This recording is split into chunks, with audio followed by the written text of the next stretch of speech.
on digital radio, on the app, on your smart speaker, on Twitter, YouTube, Twitch.tv, and Facebook. The Sports Cast. Expect the unexpected. The update presented by the Sports Cast.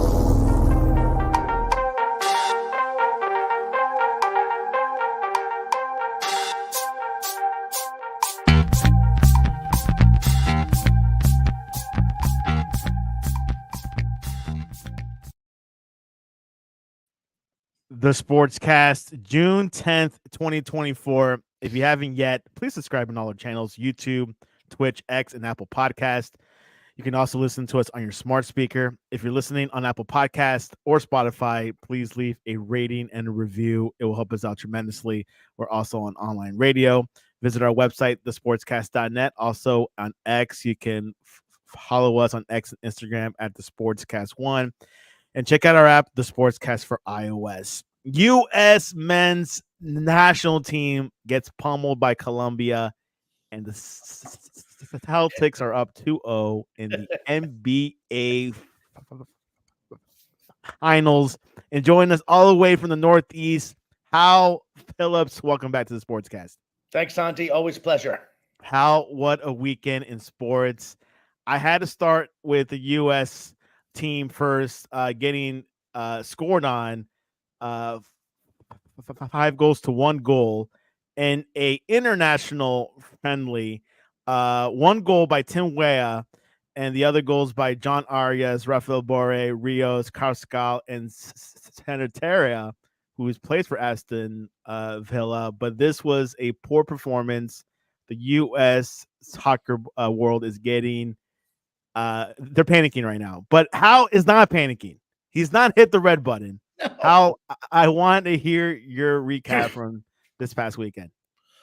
Well, I watched the game, and it was a 3-1 game that we were on the short end of, and that's the way it should have ended, and probably would have ended if Berhalter hadn't emptied his bench. What you had was a U.S. team that really was determined to play the ball on the ground out of the back. And during, the phase of the game, the first 60, 70 minutes when both teams were playing their best 11s, and this was a best 11 choice from Berhalter and his counterpart. That was the A team from Colombia, and that's a very good team that hasn't lost in, 21 matches. Very, very good side. But look, we had trouble playing the ball out of the back against their pressure all night. We battled. We were successful in doing it. Many times, not every time. We gave the ball away a little too cheaply in midfield. But this was a 2-1 game for, a hunk of the second half and in the balance. Then they scored to make it 3-1, and then the coaches sent in some people for, experience purposes. And once that happened, almost immediately, those subs were terrible. Poor Cameron Carter-Vickers, who I like because he's a former Tottenham product, nearly gave a goal away immediately upon coming on, and then was at fault on one of the goals that was scored.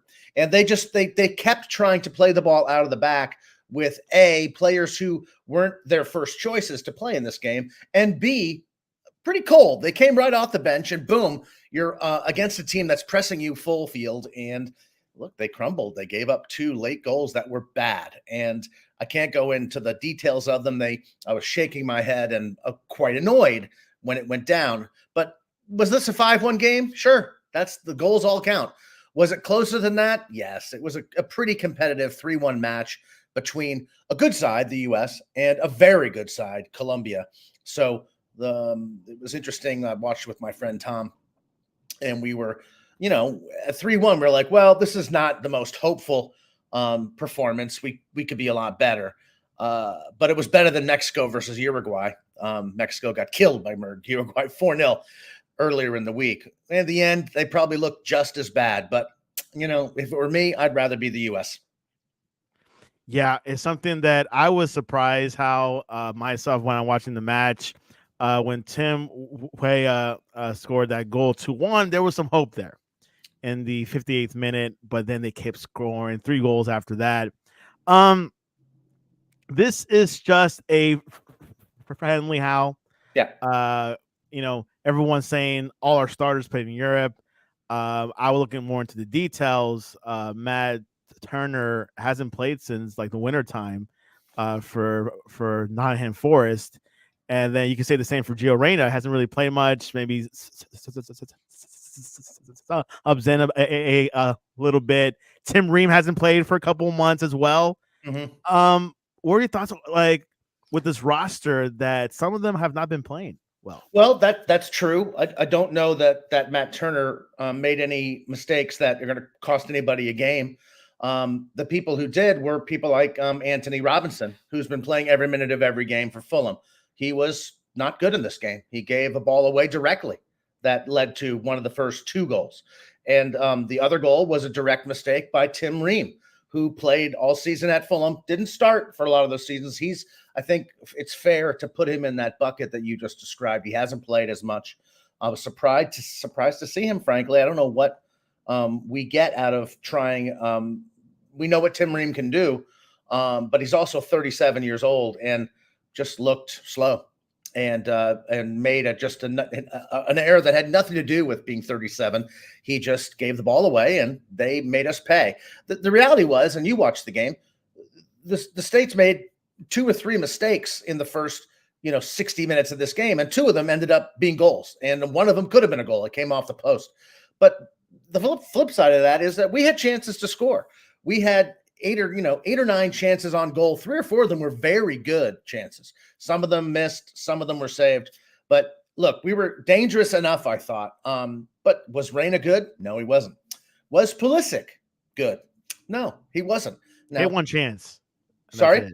He only had like 1 chance at goal. Yeah, at the first half. He was very quiet. He came off at halftime. There's a guy who's played all year at AC Milan and looked it.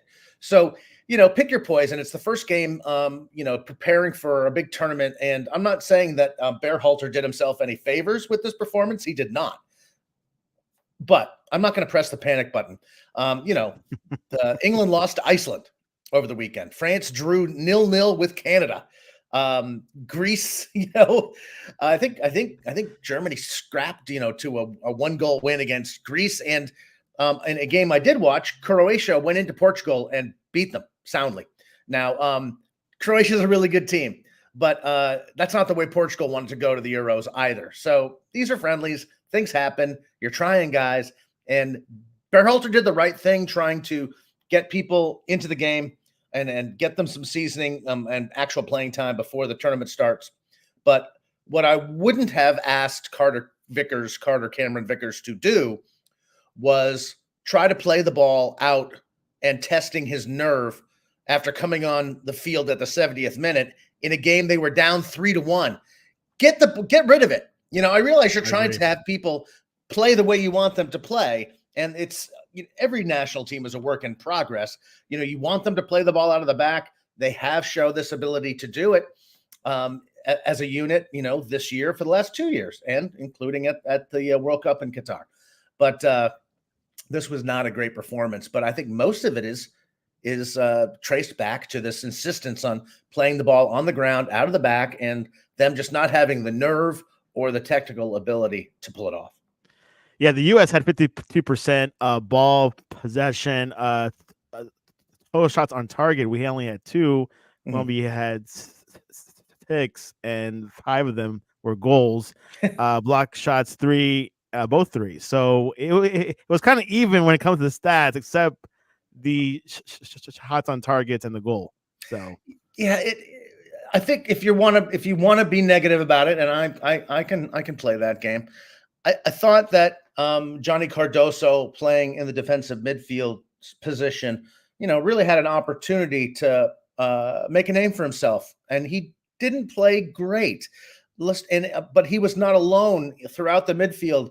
McKennie and he were not able to turn the ball up and take the ball with their back to play, turn it, and make a distributive pass.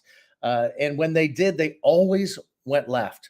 And I was watching Cardoso very closely because, I'm really interested in him as a player. Good. I like him. Yeah, he is good. And he if that guy is a player, maybe we can stick him in at central, at a center back position, enabling he and Tyler Adams to play on the field at the same time. Because right now they're sharing a position, which is not ideal.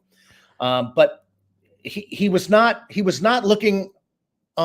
He was not giving a 180 look to the field when he did get the ball, and was able to pick up his head. He was, number one, very nervous about picking up his head, as everyone was. They just gave the ball away too often and were picked clean too often.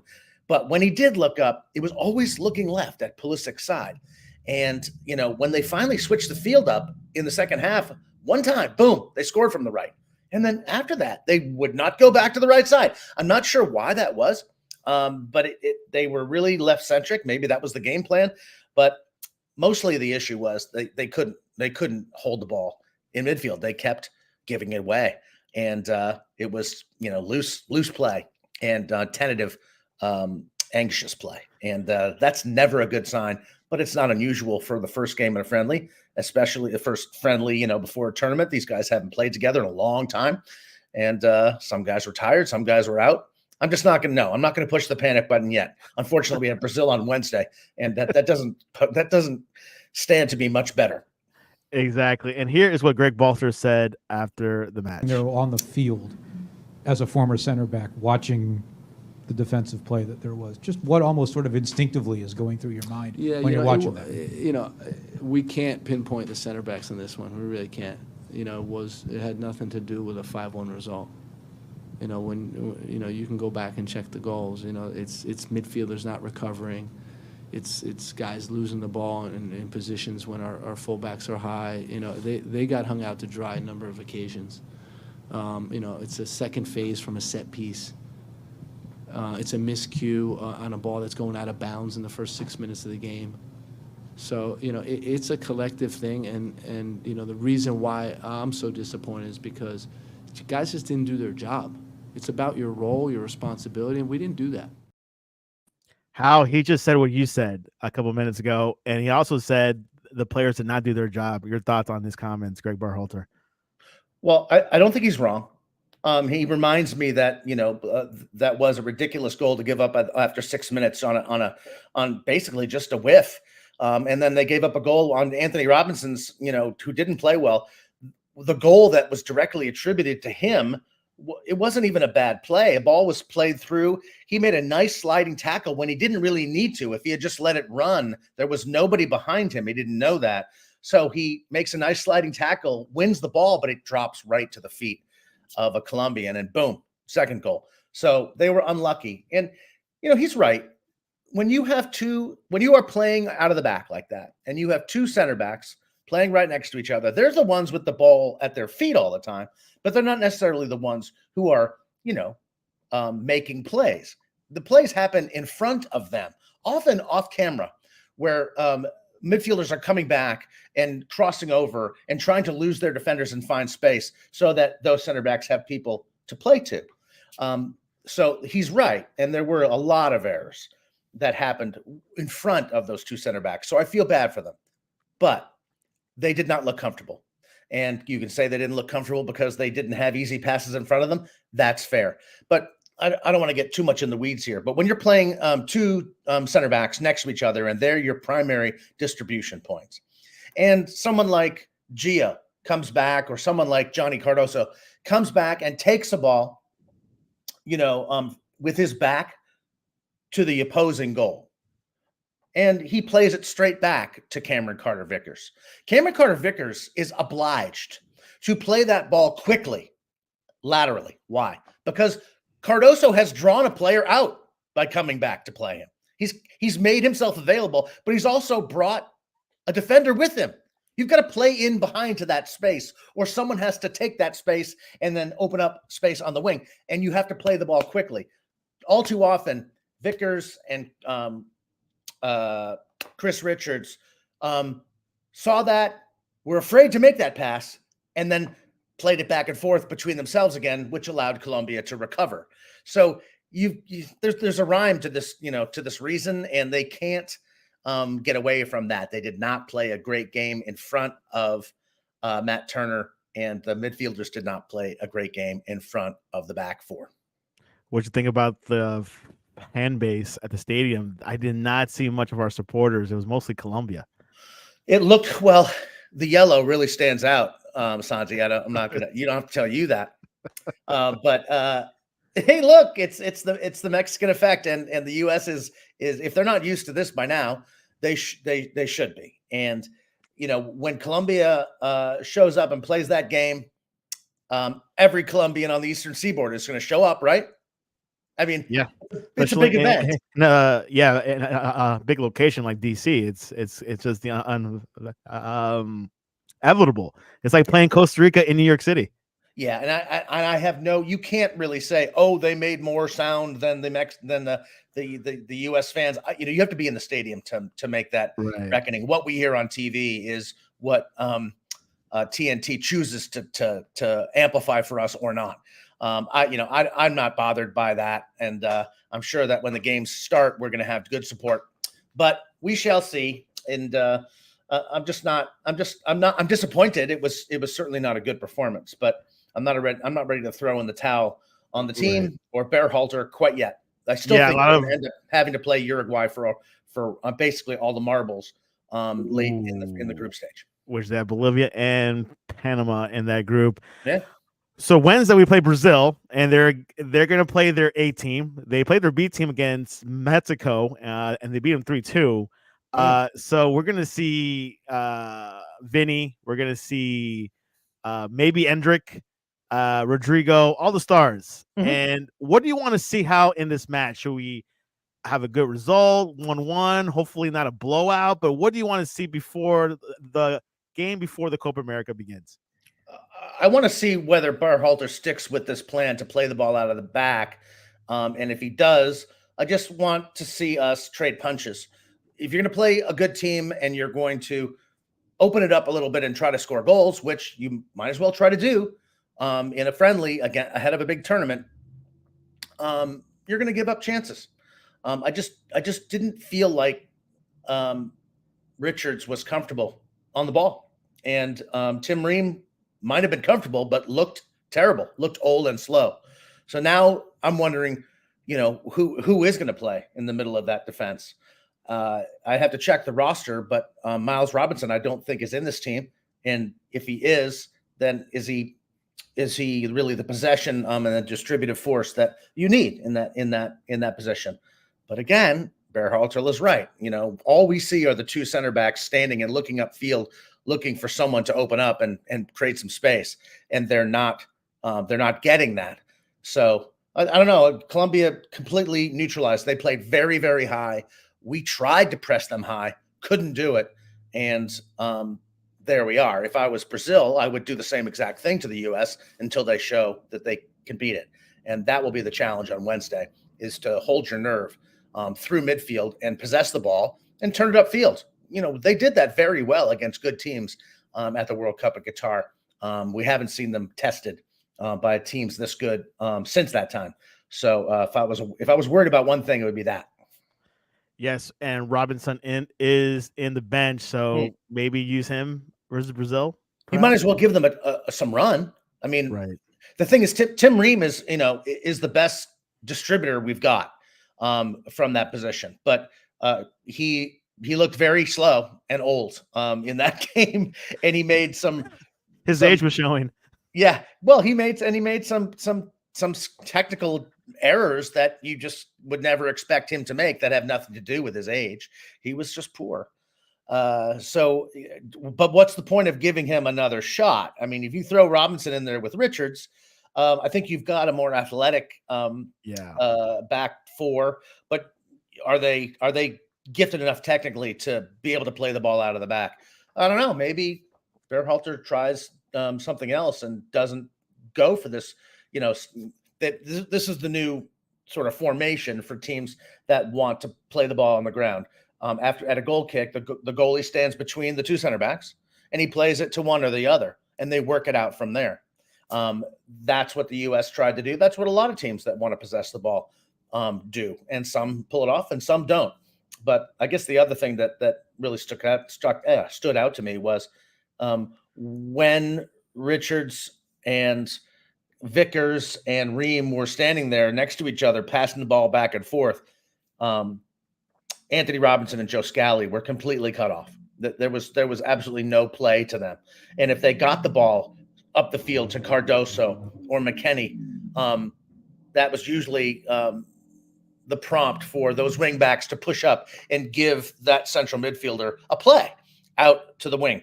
That was just not there. And whether Colombia took that away on purpose, I don't know, but it was not there. And if it's not there, then you're going to find something else you want to try and go up and over the top. And when you do have possession on one of those wings, switch the field, because they're obviously flooding that zone, taking away all these passes. None of that happened.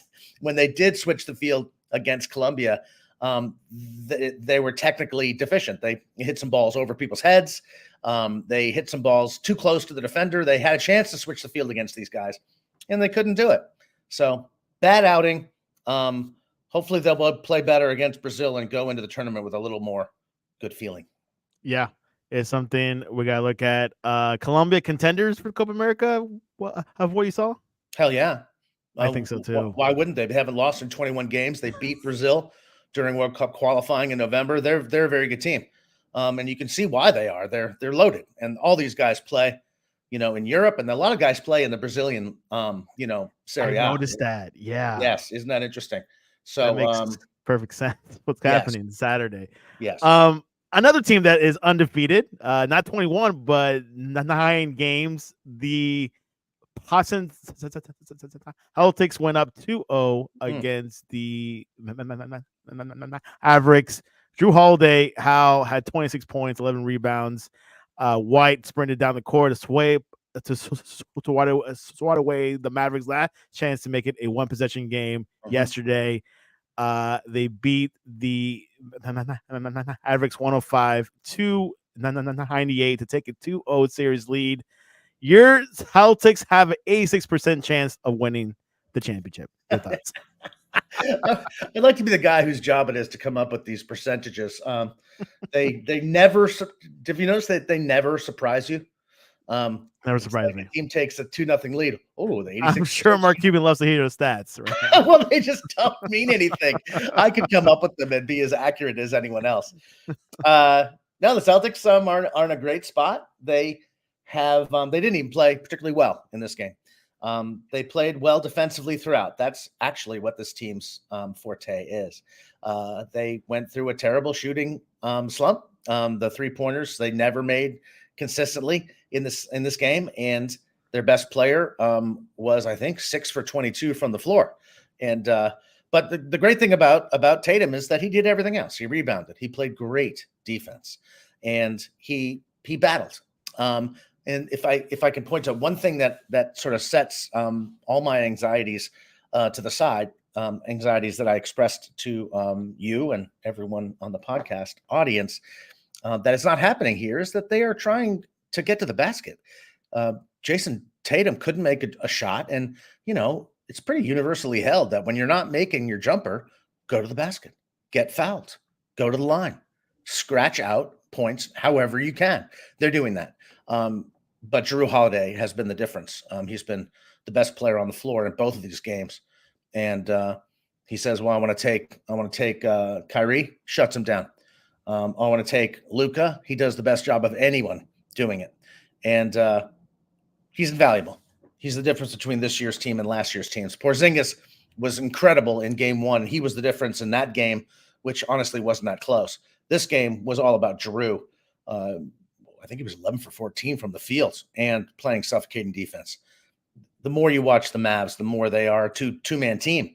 And PJ Washington and Derek Jones, they're just not very good. They're not very versatile players.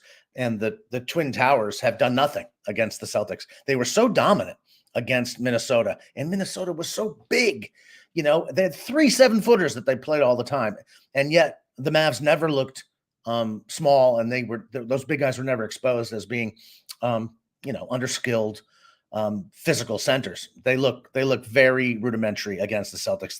They look frustrated, and they don't look like they're ready to score unless it's a dunk. And they're not getting very many dunks. And I think that's thanks to Mr. Porzingis. So far, a pretty awesome performance from the Celtics. Celtics are up 2-0. Game 3 goes on Wednesday in Dallas. Jason Tatum had 18 points. That's it. So it was definitely a Drew Holiday game.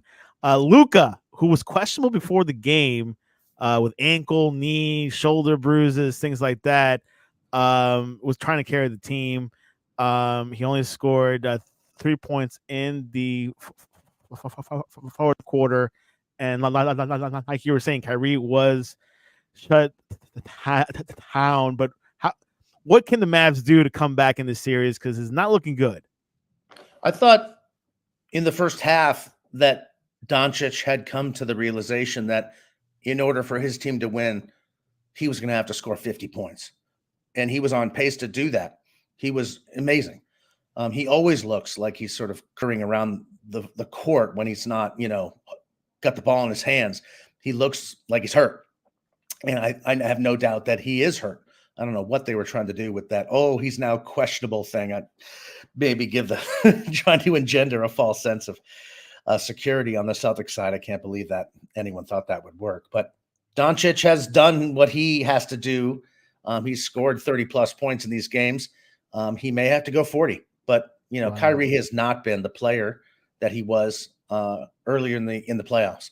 He was not great, honestly, in Minnesota in terms of scoring, but he did everything else. In this series, he's been sort of bad. But is he bad, or are the Celtics equipped, as we've discussed, with 3 absolutely plus defenders in the backcourt? So as good as Denver's backcourt is, those 2 guys, we have 3 guys who can guard either one of them. So that's a lot of flexibility. And I thought both of them, Kyrie and Luka, looked really tired after halftime. But to be fair, I thought both teams looked really tired after halftime. They missed a ton of shots, and it was what we call a rock fight. It was just miss after miss after miss. But what teams benefit from rock fights are defensive-oriented teams, and the Celtics are the best defensive unit in the league, as far as I can tell, and have been all season long. As bad as they have shot the ball on occasion, they never stop doing that, and that may win them an NBA title. Celtics are looking good. I'm just saying that. I'm not saying they're going to win it, but they're looking good right now. Predictions, how game 3 in Dallas, Celtics at the Mavericks. Who do you got? I sort of think the Mavericks will win because I sort of think they have to win. If they can't win this game, it is over. And I think that if they don't win that game, you may see Luka sit out game 4 because I think he's a mess. And he will give it his go. He's such an interesting player. He's such a whiner. He really just can't keep his mouth shut. He whines to the refs a lot, doesn't he? Goes to the refs after every single dead ball situation to say something. And then they sort of listen to him, and then he smiles at them like, hey, all is forgiven. I'm your buddy. But it's a weird smile. It's the same smile that he sort of, gives his own teammates after he's ripped them a new one. It's the smile he gives somebody after he's cussed them out and told them that they can't guard him and then wants to help them up off the floor. He's a very complicated human, that Luka Doncic. I love watching him. He's irresistible when it comes to viewing. But, geez, I think he's starting to get it into his head that they're in a very tough spot, and he just doesn't have a lot of people he can pass to. Think of how many alley-oop dunks he passed off to 3 or 4 of those front court guys in the Minnesota series. They're not getting any of those for whatever reason. And those guys can't create their own shots. That's a problem. You think all that complaining is a European thing? Because one of my friends was telling me that. So is that a European thing? They complain a lot to the refs because we see it a lot in football, but I don't think so. I think he's a certain type of player, and that type of player exists in soccer, and that kind of player exists, exists in basketball. Dirk Nowitzki never worked the refs. Peja Stojakovic never worked the refs. I mean, Porzingis doesn't say anything. I mean, the NBA is absolutely full of Euros, and nobody bitches and moans like this guy, and it is nonstop. And ultimately, that can't help you. Ultimately, the refs are human, and they're gonna if they have a chance to stick it to this guy who's been publicly lambasting them, for the entirety of his career, they're more apt to do that than not. I'm not saying they've tried to screw him, but geez, it can't help you it just can't. The other game to predict: USA versus Brazil in Orlando. Who do you got, Hal? Oh, geez. Well, I'm not picking against the Brazilians. I just hope we play better. 4-2 Brazil. 4-2 Brazil. Wow. Yeah. that's still I think they're gonna open it up. I think they've got to try and, there's no point in trying to pack it in against Brazil. I mean, what's the point of that exercise? You may as well try to excel and do what you need to do in the midfield against a good team. You're going to play a good team in the group stage. You're going to play a very good team. And then or after, you're going to play only good teams. Why, parking the bus? Do you practice parking the bus in a real game situation? I don't think so. And Orlando will be another home game for Brazil or the road team. Question of the day, Hal, what is your favorite herb or spice? My favorite herb or spice? Right. Oh, cumin. Cumin. Nice. Easy. We had the poll on our Twitter. It is the herb that's winning is garlic. So that is the leading herb winning. So there you have it. Okay. A lot going on. NBA, Copa America beginning. The Euros begin this week. So looking forward to it. So Hal and I will be here all throughout these next month. And we'll be looking at what's going to happen in Europe and South America. There's a lot of soccer. Hal, what is the best way to reach you online to ask you, hey, did you watch the Bruce Arena interview last week? I did not watch the Bruce Arena. I read portions of it, and I guess it was interesting to hear. He made noise. Sorry? He made some noise. Well, the context of the story I read was all about Clint Dempsey and how he didn't feel like Bruce Arena played him enough when he was young, and Bruce apologized, and it was weird. I don't know. It didn't seem like news to me, but it was. I guess it was interesting. I don't care about what Clint Dempsey thought about it in 2004. Do you? I do not. I guess he was getting out of college or something. It's fine. I don't remember. I think Bruce Arena's an interesting character, but he's also trying to get himself a job. So he's been a little bit more high profile in media of late, and I'm sure we'll see more of them with such a busy summer of football coming at us. But there's certainly be plenty to pod about. There you have it. And your contact information to reach you? Oh, sorry. I'm right there. gen0.halphillips.net. That is my my book's website, Generation Zero. And that's also my handle on Threads and Instagram. And Hal's working on a new book. Yes, indeed. An examination of the U.S.-Mexico rivalry, which will be published in January 2026 by Bloomsbury, because they just acquired my publisher, Roman and Littlefield. So I like that. Bloomsbury. It's very classy. There you have it. USA, Mexico. Interesting times right now. Both teams are no, Mexico's struggling. We're not struggling. We just struggled one match so far.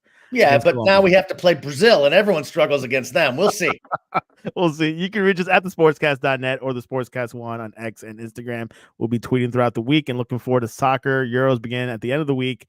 And, man, it's going to be a roller coaster. Well, anyways, Hal, I appreciate you coming on to the Sportscast. Always my pleasure, Santi. And this was your update.